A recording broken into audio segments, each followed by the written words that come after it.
Adlaw nga Miyerkules karon mga kaigsuunan, petsa 8 sa bulan sa Hunyo tuig 2022.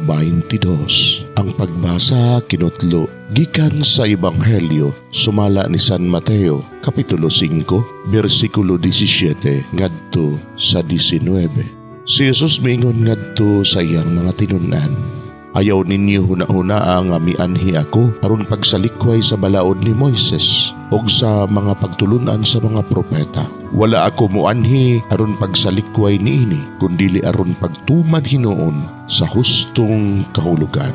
Timan kini, samtang ania pa ang langit ug ang yuta, bisan ang labing gamay nga kudlit o ang labing jutay nga bahin sa balaod, dili gayud mahanaw hangtod matuman ang tanan.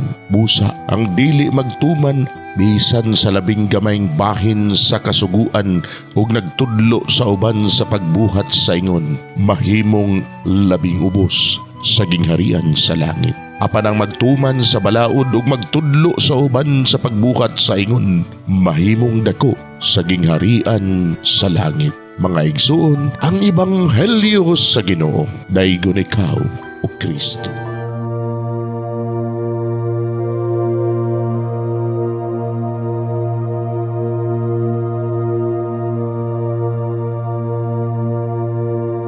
Pagampo sa dili pa magsugod sa trabaho. Magampo kita sa ngalan samahan sa Anak ug sa Espiritu Santo. Amen. Langit mo namong Amahan, sa among pagsulod nining trabahuan, among gidala ang imong presensya uban kanamo.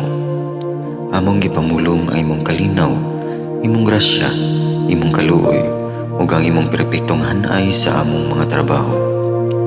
Among gipadayag ang imong gahom, labaw sa tanan, diha sa mga butang nga among mahimo, masulti, mahuna-unaan, ug mahukman sulod nining adlaw.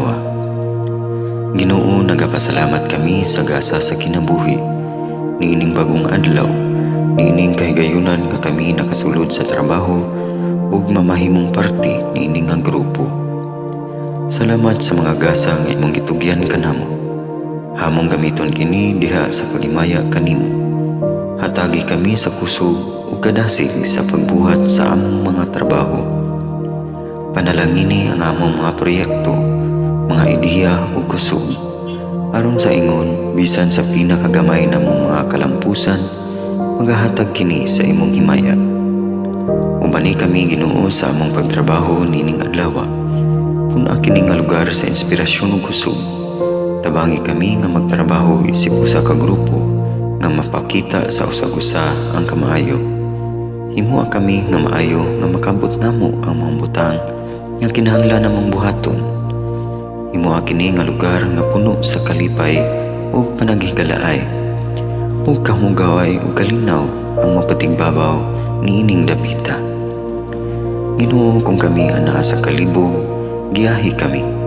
Kung kami muwadaan sa kadasig ug paglaom, dasiga kami. Himuha nga ang trabaho nga among gihimo ug ang paagi sa among paghimo niini makahatag unta kini ug hugot nga pagtuo, kalipay o pahiyom sa tanan nga among mahimamat karong adlaw. Panalangini ang among mga pamilya, among Pinoy-anan, among nasod. Himua nga magmatidud-anon kami sa pagtagad ug pag-amuma sa kalikupan ug sa tanang may kinabuhi, diha sa pagbuhat kanamo sa pagkabuot sa imong pangandoy alang sa hustisya ug kagawasan. O Ginoo, sa among pagbiya nining lugara, tagay kami sa imong panalangin ug kaluoy sa among pagbiyahe. Panalangini ang among mga pamilya ug Pinoy-anan nga anaon ta sa maayong kahimtang sama sa among pagbiya kanila. Ginoo, salamat sa tanang butang nga imong nabuhat, sa tanang butang nga imong gibuhat ug sa tanang butang nga imong buhaton pa. Sa ngalan ni Jesus, among giampo diha sa tumang pagigugma ug pagpasalamat. Amen. Sa ngalan samahan sa Anak ug sa Espiritu Santo. Amen.